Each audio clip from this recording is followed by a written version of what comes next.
Septiembre, día quinto del año 2019 de la encarnación de nuestro Señor. Sin novedad en la posición. La silla del bienaventurado Pedro continúa vacante desde la muerte de su santidad Pío XII el 9 de octubre de 1958. San Lorenzo Justiniano, obispo y confesor.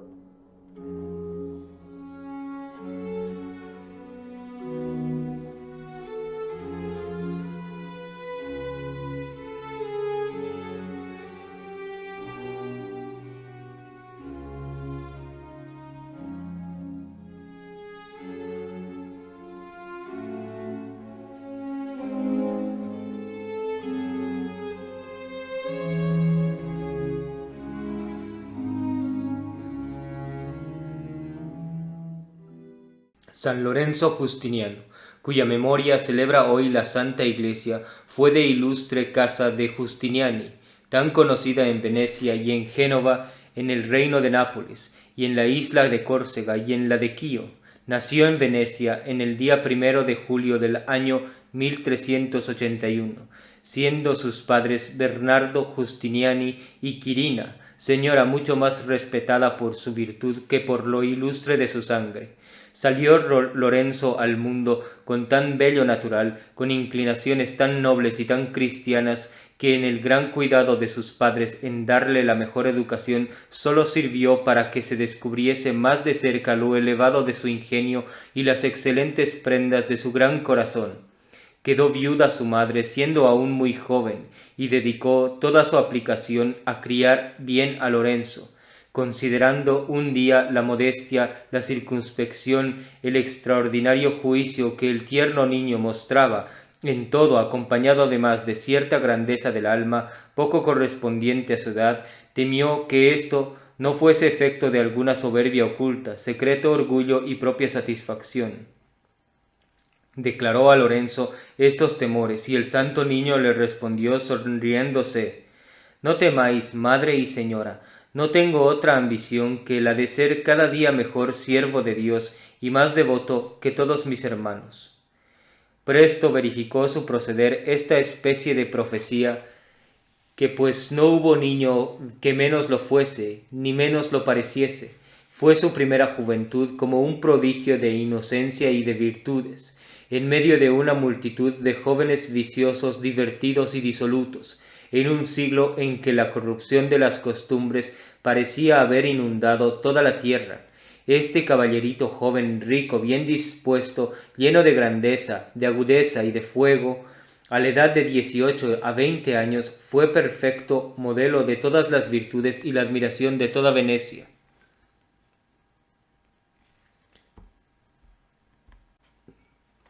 Alma tan privilegiada no estaba destinada para el mundo, habiendo formado el Señor para ornamento del estado regular y para gloria del eclesiástico.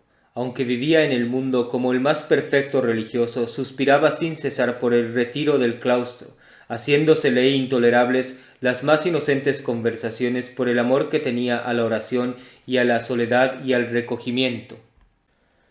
Acompañaba siempre al fervor del espíritu la mortificación de la carne, y aplicaba todas sus buenas obras, ejercicios y penitencias para que el Señor le diese a conocer el estado en que era su voluntad le sirviese, pues no reconocía otra regla para gobernar todas sus operaciones.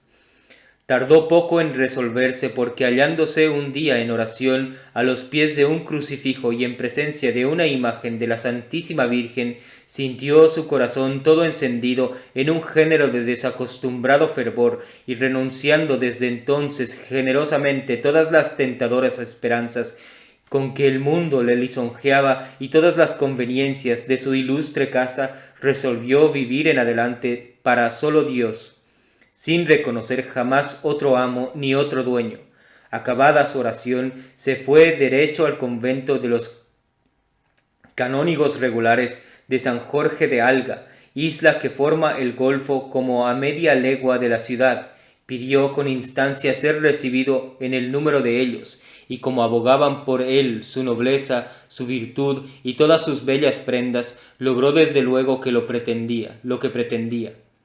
No sólo tuvo que mudar de vida con la mudanza de estado, sino que fue preciso moderar en la religión su fervor y poner tasa al rigor de sus penitencias. Nombrósele por maestro en el noviciado de su tío materno Martín Quirino, hombre de santa vida, pero éste muy desde luego confesó con ingenuidad que su novicio estaba mucho más adelantado en los caminos de Dios que su maestro y director. Contaba a la sazón solos 19 años, y no obstante eran tan extraordinarios sus progresos en la virtud y en la ciencia de los santos, que ya desde entonces era modelo de perfección a todos los religiosos. Desde el primer día de su noviciado se prescribió ciertas devociones que jamás omitió después en todos los días de su vida. Sus abstinencias y sus ayunos fueron muy rigurosos y continuos, sus vigilias excesivas. Quedábase en la iglesia desde maitines hasta prima, y jamás se arrimaba por la lumbre por violento y por cruel que fuese el frío. Aunque era de un temperamento extraordinariamente delicado, débil y sensible, impúsose una ley de no beber jamás fuera de las comidas, aunque se abrasase de sed y de calor. Intimáronle algunos padres ancianos en nombre de todo el capítulo que moderase sus rigores. Bien está, respondió el santo, yo obedeceré, pero ya cuidará Dios de recompensarme por otra parte de vuestra demasiada indulgencia.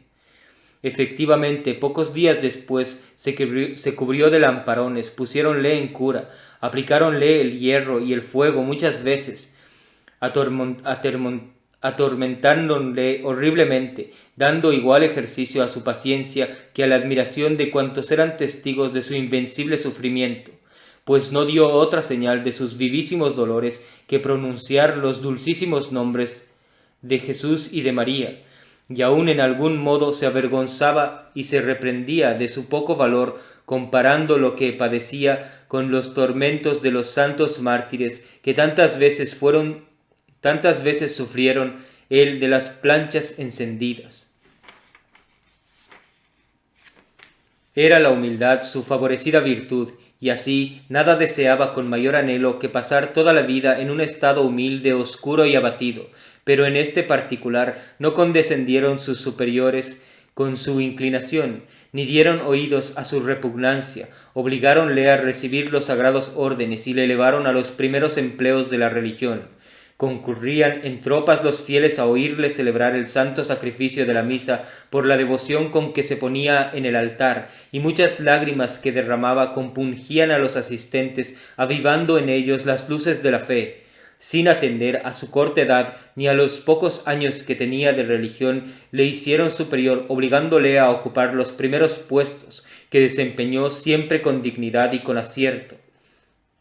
Por los sabios y prudentes estatutos que formó cuando le eligieron general, es reputado por el verdadero fundador de la congregación de San Jorge. Segunda vez le hicieron general de su orden, cuando el Papa Eugenio IV, plenamente informado del extraordinario mérito y de la eminente virtud del siervo de Dios, le hizo obispo de Venecia en el año de 1433.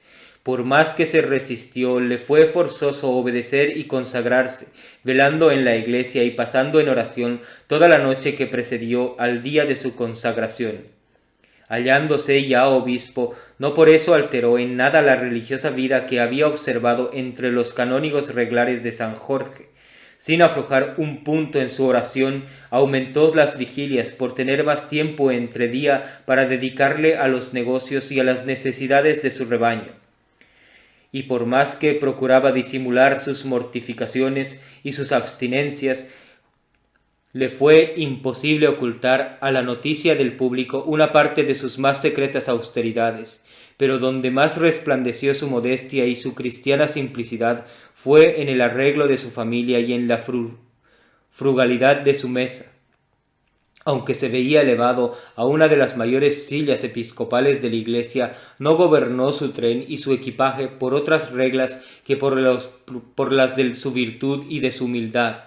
Decía que todo el esplendor de su dignidad se debía derivar de la virtud, quería que los pobres entrasen siempre a la parte de sus rentas, y que, por decirlo así, fuesen contados en el número de sus familiares y de su servidumbre.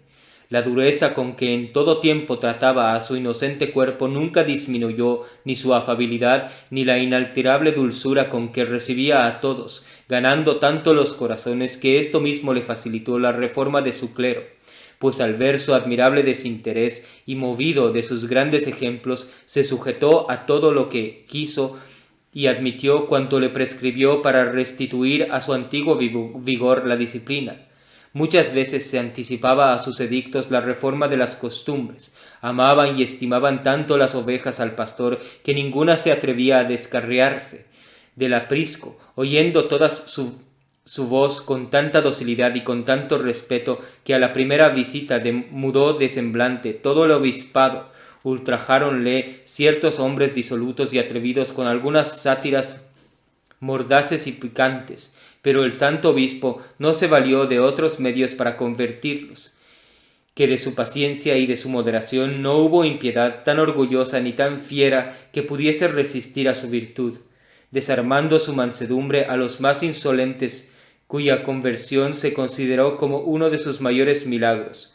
Mucho obró su extraordinaria caridad con los pobres. Sucedió no pocas veces que después de consumido y expendido todo el dinero para asistirlos en sus necesidades, se halló socorrido de Dios por caminos imprevistos y no esperados. Pidióle un pariente suyo algún socorro para casar a una hija como correspondía a su calidad, y el santo obispo, sordo siempre a las voces de la carne y sangre, le respondió que si le daba una corta cantidad de nada le serviría, y si le daba grande cometería un hurto quitando sus bienes a los pobres.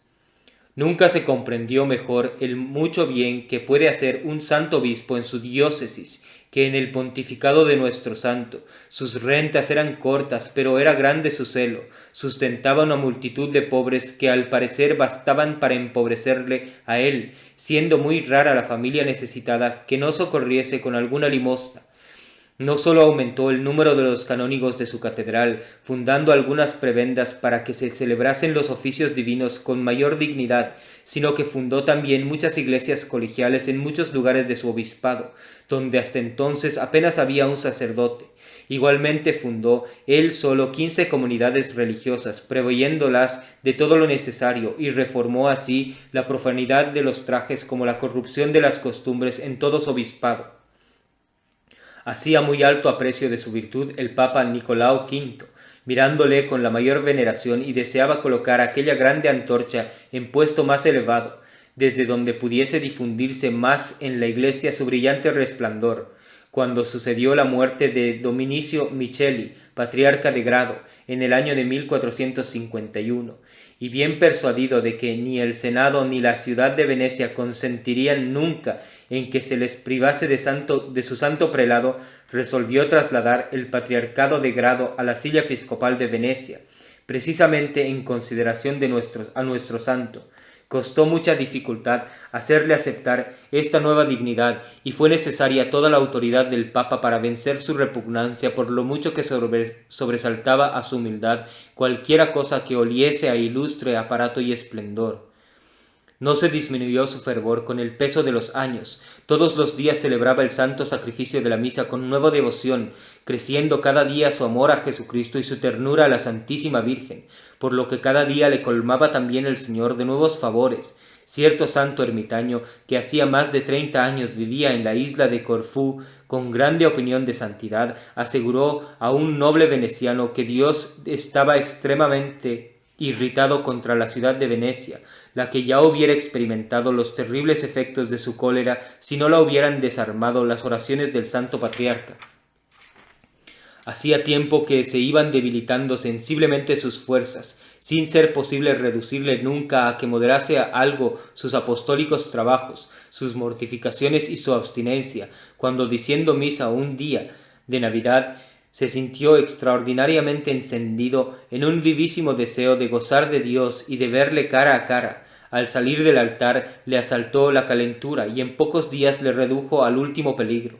Siempre había dormido sobre la dura tierra y no se pudo conseguir de él que mejorase de cama en la última enfermedad.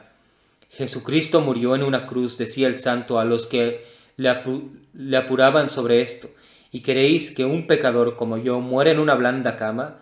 Dábanle mucha pena los desvelos y la solicitud de los que le asistían por procurarle algún alivio, y no fue posible vencerle a que admitiese el más mínimo, ni aun se le pudo persuadir a que interrumpiese su abstinencia. En fin, habiendo recibido los santos sacramentos y después de haber consolado a sus familiares que se deshacían en lágrimas, diciéndoles no debían celebrar con llanto el día más alegre de su vida, entregó tranquilamente su espíritu al Señor el día 8 de enero del año 1455, a los 63 y medio de su edad, lleno de días y de merecimientos, dotado con el don de profecía y de milagros, que continuaron después de su muerte. Todos convienen en que las obras que dejó al público están más llenas de sólida piedad que de afectada erudición, siendo difícil leerlas sin que el alma se sienta movida de devoción por la que respiran. Fue preciso dejar expuesto el santo cuerpo por muchos días a la veneración de los pueblos que concurrieron de todas partes luego que se extendió la noticia de su muerte. Suscitóse una disputa sobre el lugar de su sepultura entre el cabildo de la catedral y los canónigos reglares de San Jorge, por cuyo motivo estuvo el cadáver descubierto por espacio de 67 días en la sacristía de la iglesia patriarcal, sin que al cabo de tan largo tiempo se experimentase ni la más mínima señal de corrupción. Hizo el Señor glorioso su sepulcro con un gran número de milagros, por los cuales y por la santidad de su vida se movió a beatificarle el Papa Clemente VIII, precediendo las formalidades necesarias, y el Papa Alejandro VIII le canonizó solemnemente en el año 1690, fijando su fiesta por orden de la Santa Sede el día 5 de septiembre, que acaso sería el de la traslación de sus reliquias.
Martirologio romano. En Roma, en un arrabal, San Victorino, obispo y mártir, quien habiendo brillado en santidad y milagros, fue elegido por todo el pueblo para obispo de Amiterno, desterrado con el tiempo bajo Nerva Trajano a Contillán, lugar pantanoso y malsano, fue colgado cabeza abajo de orden del juez Aureliano. Habiendo padecido tal suplicio por espacio de 3 días, murió victorioso al cabo de ellos. Los cristianos recogieron el santo cuerpo y le dieron honrosa sepultura en Amiterno, en Porto, la fiesta de San Herculano, mártir, en Capua, San Quincio, San Arconcio y San Donato, mártires. Dicho día San Rómulo, prefecto de la corte de Trajano, quien, abominando la crueldad que el emperador usaba con los cristianos, fue azotado y decapitado. En Malasia, San de Armenia, el martirio de San Eudoxio, San Zenón con 1100 compañeros soldados, los que abandonando el cíngulo militar fueron muertos en la persecución de Diocleciano por haber confesado a Jesucristo. En Constantinopla, San Urbano, San Teodoro, San Menedemo y 77 eclesiásticos compañeros mártires, quienes metidos en un barco por el emperador Valente fueron quemados en él por la fe católica. En el país de Teruena, en el monasterio de Ciceu, San Bertino abad, en Aquitania, San Taurino, obispo de Euce, en Picardía, cerca de Guise, Santa Preuva, virgen, despedazada por unos impíos, en Laón, San Genevando, obispo de dicha ciudad, en Soissons, San Ansérico, obispo, quien asistió al concilio de Reims bajo Sonace, en Yesi, en la Marca de Ancona, San Séptimo, obispo y mártir, patrono de la Santa Iglesia Catedral de dicha ciudad, en Rávena, San Ursino, obispo, en Etiopía, San Dímado, confesor. La misa es en honor del santo y la oración la que sigue. Concédenos, oh Dios omnipotente, que en la venerable solemnidad de tu confesor y pontífice San Lorenzo Justiniano crezca en nosotros el espíritu de la piedad y el deseo de nuestra salvación, por nuestro Señor Jesucristo, tu Hijo, que vive y reina contigo en unidad del Espíritu Santo, Dios, por los siglos de los siglos. Amén.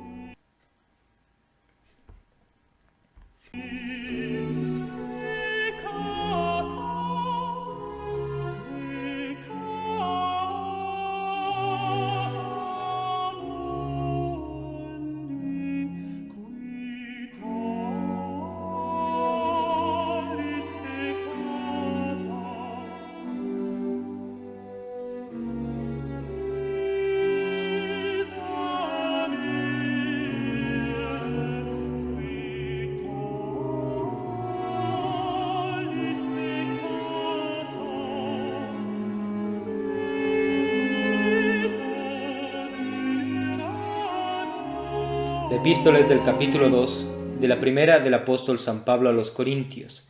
Hermanos, cuando vine a vosotros, vine a anunciaros el testimonio de Jesucristo, no con sublimidad de palabras o de sabiduría, porque no creí que sabía otra cosa estando entre vosotros, que a Jesucristo y este crucificado.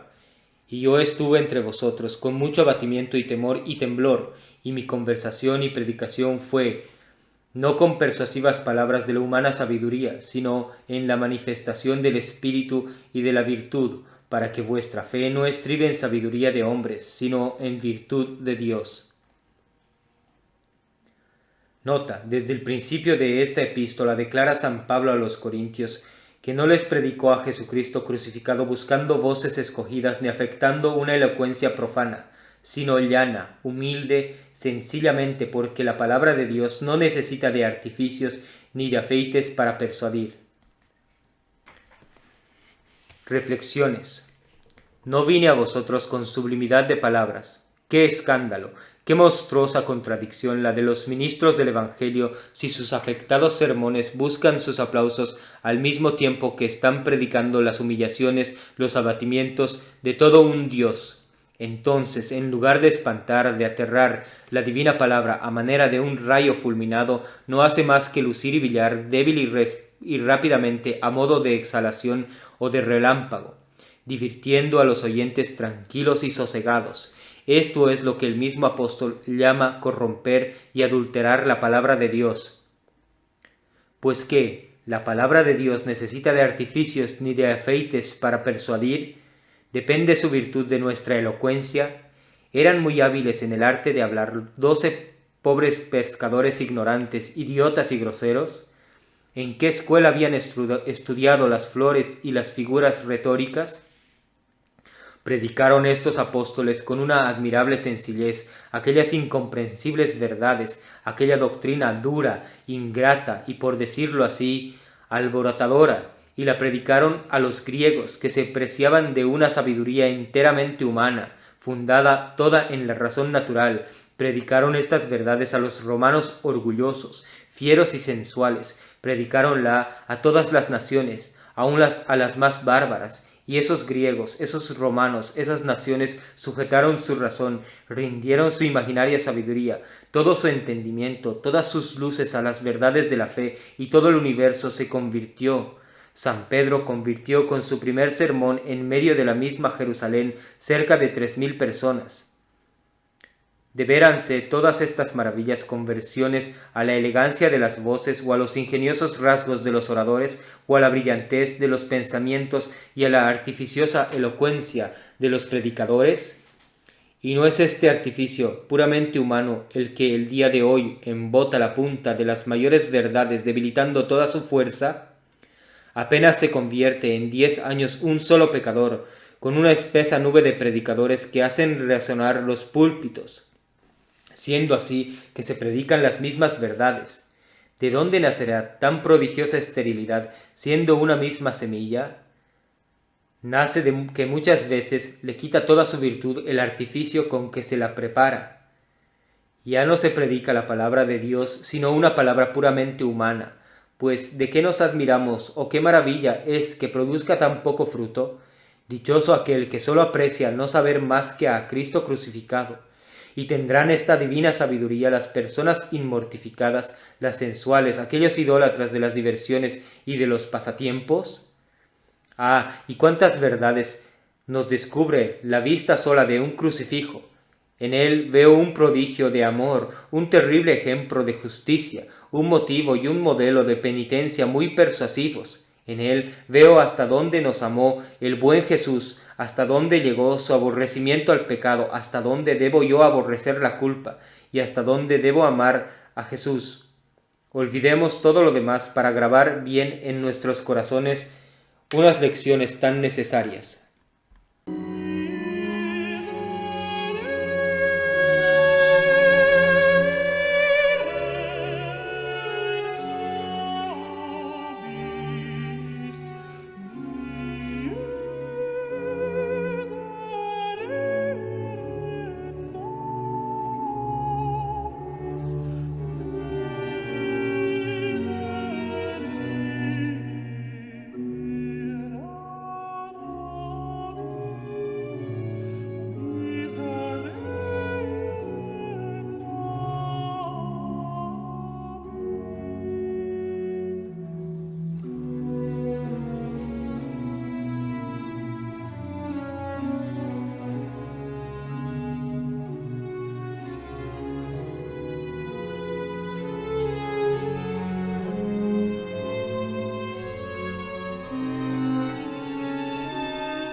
El Evangelio es del capítulo 25 de San Mateo.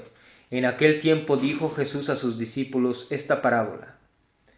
Un hombre que debía ir muy lejos de su país llamó a sus criados y les entregó sus bienes, y a uno dio 5 talentos, a otro 2 y a uno 1, cada cual según sus fuerzas, y se partió al punto.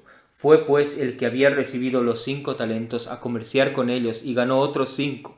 Igualmente el que había recibido 2 ganó otros 2, pero el que había recibido 1 hizo un hoyo en la tierra y escondió el dinero de su señor. Mas después de mucho tiempo vino el señor de aquellos criados y les tomó cuentas, y llegando el que había recibido 5 talentos le ofreció otros 5, diciendo: Señor, 5 talentos me entregaste, he aquí otros 5 que he ganado. Díjole su señor: Bien estás, siervo bueno y fiel, porque has sido fiel en lo poco, te daré cuidado de lo mucho. Entra en el gozo de tu señor. Llegó también el que había recibido 2 talentos, y dijo: Señor, 2 talentos me entregaste, he aquí otros 2 más que he granjeado. Díjole su señor: Bien estás, siervo bueno y fiel, porque has sido fiel en lo poco, te daré cuidado de lo mucho. Entra en el gozo de tu señor. Meditación. ¿Cómo nos hemos de aprovechar de los talentos que Dios nos dio? Punto primero. Considera, dice San Gregorio, que ese Señor que hizo un viaje fuera de su país es nuestro Redentor. Este divino Señor es el que nos ha enriquecido con sus dones. ¿Qué cosa buena tenemos que no la hayamos recibido de su liberalidad? Los talentos naturales, los dones de la gracia, el tesoro de los sacramentos, los beneficios particulares, los bienes comunes, la misma vida, todo cuanto tenemos nos viene de este soberano dueño, y de su bondad hemos de recibir todo cuanto esperamos. ¿Quién no sabe que todos los bienes de la naturaleza, todos los tesoros de la gracia, todas las riquezas de la gloria están a su disposición? ¿Qué afectos de amor y de respeto no deben ocupar nuestro corazón hacia tan grande y tan amable dueño? ¿Y cuánto debe ser nuestro eterno agradecimiento? ¿Cómo nos debemos aprovechar de todos estos bienes? Puédese decir que todos nosotros somos como mayordomos de este divino amo. Confíonos todos los bienes, todos los talentos que tenemos, pero nos los confió solamente para que negociásemos con ellos. Ninguno nos dio que no nos haya de pedir estrecha cuenta, ninguno que no estemos obligados a poner al lucro para su mayor gloria. Pero, ¿y cómo nos hemos aprovechado de ellos hasta aquí? ¿Cuál ha sido nuestro reconocimiento? Hemos considerado todas esas prendas del alma y cuerpo, todos esos bienes de la vida y de la fortuna, todas esas gracias y esos auxilios sobrenaturales como puros beneficios de su misericordia. ¿No hemos abusado de esos bienes? ¿Qué gloria ha sacado Dios de ellos? Ignoramos por ventura que si abusamos de ellos, si los aplicamos a otros fines que a aquellos que fueron destinados, si los disipamos como la hizo el infiel administrador, Dios los retirará. Ya no nos concederá ni más tiempo ni más medios para negociar, castigará nuestra infidelidad y nuestra negligencia con todo el rigor de su justicia, y nos dejará en una desdichada pobreza, que nos oprima sin recurso. ¿Cuántos siervos inútiles hay hoy en el siglo, en la iglesia y en el estado religioso? Habían recibido grandes talentos, tenían grandes bienes y por consiguiente grandes medios para santificarse. Se les habían dispensado gracias, lo mal que usaron de ellas, la negligencia con que las cultivaron, la pérdida o por lo menos la inutilidad de todos esos talentos por culpa suya, todos son documentos que se añaden a los autos. ¿En qué parará el juicio? ¿Cuál será la sentencia? Punto segundo. Considera que aunque los dones y los talentos sean diferentes, el fin siempre es uno mismo. Distribuye Dios sus gracias, sus favores, sus beneficios entre quienes quiere y como quiere. Pero en esta diversa distribución, diferentes sujetos y en esta desigualdad de talentos concedidos a sus siervos, siempre tiene Dios igualmente por motivo su mayor gloria y la salvación de aquellos a quienes los concede. Quiere Dios que cada uno cultive y aproveche sus talentos, con todo el ardor, con todo el celo y con toda la posible aplicación. Corresponde siempre la utilidad y el producto a la intención del soberano dueño. Merecerán todos los siervos que el amo los honre como elogios por su fidelidad. ¿Qué uso se hace de los bienes de la naturaleza, de la fortuna y de la gracia que se han recibido? ¿Qué uso se tiene de las prendas de alma y cuerpo, de los auxilios sobrenaturales, de aquellas gracias que muestran especial amor y particular benevolencia? Hácense lucir los talentos, no se sepultan los tesoros, no se entierran las buenas prendas, pero ¿se aprovecha todo esto para el cielo? No se pasa la vida en ociosidad, pero aquello en que se emplea acreditará a todos de buenos y de fieles siervos. ¿Es posible que el mundo no se llevará los réditos de todos esos bienes?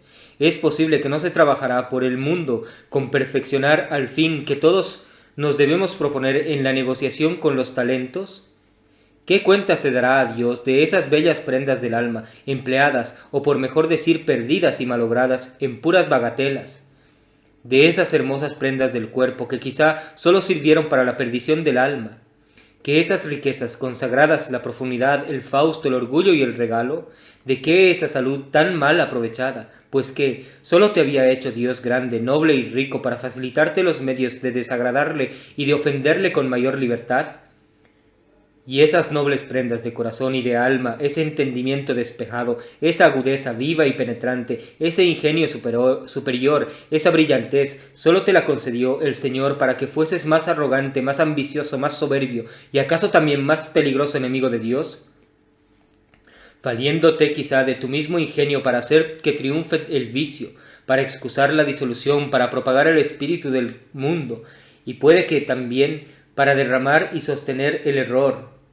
Dime, esas ricas galas, esos trofeos de la más altanera vanidad, todas esas locas profusiones en espléndidos banquetes, en soberbios muebles, en magníficas carrozas, ese juego tan desbaratado en que muchas veces se pierde en una sola noche la renta de todo un año, esos dispendios, esos gastos aún mucho más vergonzosos e indecentes, dime, repito otra vez, ¿sería todo esto el fin que Dios se propuso cuando te dio más bienes que a los otros?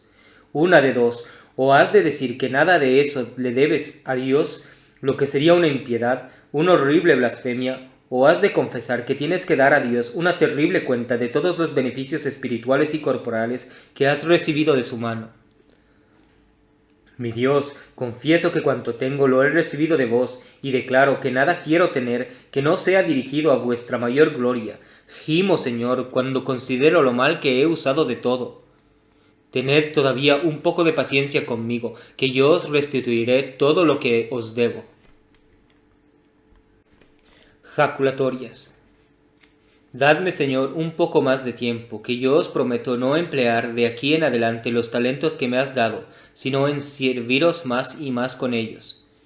Bien sé, Dios mío, que todo lo habéis criado para vuestra mayor gloria, y así, de hoy en más, este será el único fin de todas mis acciones.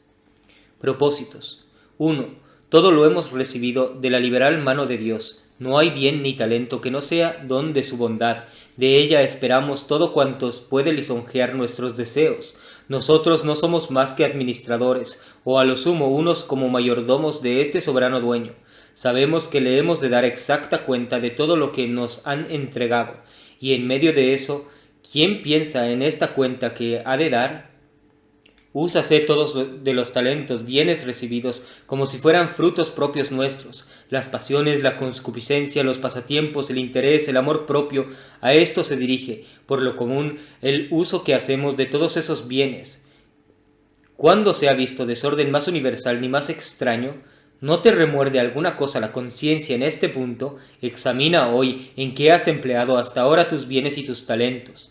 ¿No se mezcló nunca en este empleo la vanidad, la ambición, ni la inclinación a los pasatiempos? No creas que esta doctrina es un mero consejo de perfección, es precepto formal y positivo que habla con todos, y a todos los estrecha con la mayor obligación. ¿Cuánto te sorprenderás? ¿Cuánto te espantarás? ¿Cuál será tu asombro cuando en el último momento de la vida te pide el soberano dueño estrecha cuenta de todo lo que recibiste? Trata de poner en práctica una reflexión tan importante. 2. Toma desde luego una viva y eficaz resolución de tener siempre a Dios delante de los ojos en el uso de todos sus bienes y talentos. Si te hayas dedicado al sagrado ministerio, sea la gloria de Dios, la salvación de las almas y sobre todo la tuya propia el principal motivo y como el primer móvil de todas tus funciones. Si estás dentro del mundo, no uses de tus bienes para otro fin. Del buen uso de estos depende tu salvación. Que el testimonio de esta santa vida sirva de alimento para todo cristiano, que haciendo uso de razón considere que el celo con que se debe defender la verdadera fe católica no es negociable, que debe ser capaz de llevarnos a la misma muerte y lograr la corona del martirio de ser necesario antes que aceptar cualquier filosofía falsa, modernista, naturalista o racionalista que conducen indefectiblemente al indiferentismo religioso y al falso ecumenismo, banderas y estandartes de la falsa iglesia de los últimos tiempos con sede en el Vaticano. ¡Viva María Santísima! ¡Viva Cristo Rey!